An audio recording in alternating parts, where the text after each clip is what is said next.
My love of baking came from making stuff in the kitchen with my great great grandmother back when I was a kid.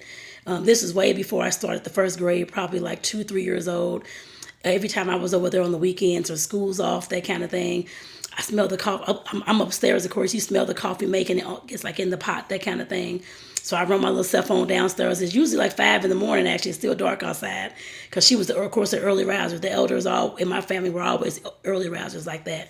So she was an early riser. So I get downstairs knowing that when I got down there, she's going to let me stir up the pancake mix or crack some of the eggs after so long. I guess I put it that way after she taught me how to do it. But like I said, definitely I love doing that. And like I said, that love of baking.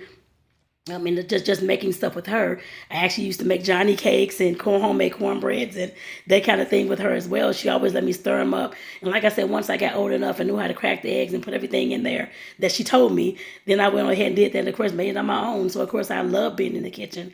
And like I said, just a conversation she and I had about life or about, I was, of course, always asking about her life, how she grew up and the things that she'd been through. I used to love doing that. I still love doing stuff like that when I talk to most people, any people actually.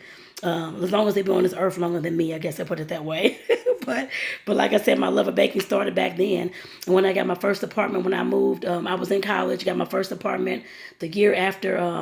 I did 1 year, of course, staying in the dorms at college. Then the following year, me and a friend of mine like shared an apartment. Were roommates. And like I said, I started baking then. Of course, I messed up a whole lot of stuff. Forgot some sugar and some peach cobblers. Forgot some powdered sugar in some dishes and messed some stuff up at first for a while actually, until I finally got it on my own how to make the cupcakes, how to make cakes, and how to make a homemade pound cakes and cookies and all that type of thing.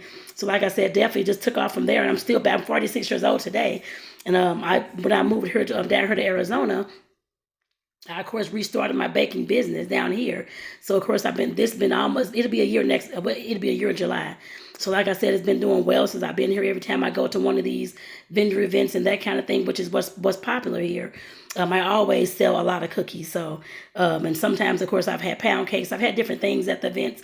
But like I said, I was trying to perfect some of my cookie recipes and that kind of thing. But I can make all kind of stuff. I can do cupcakes.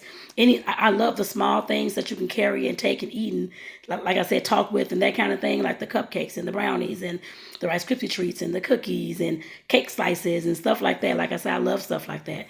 I still make peach cobblers and all that kind of. Just made one recently, a peach crumble actually.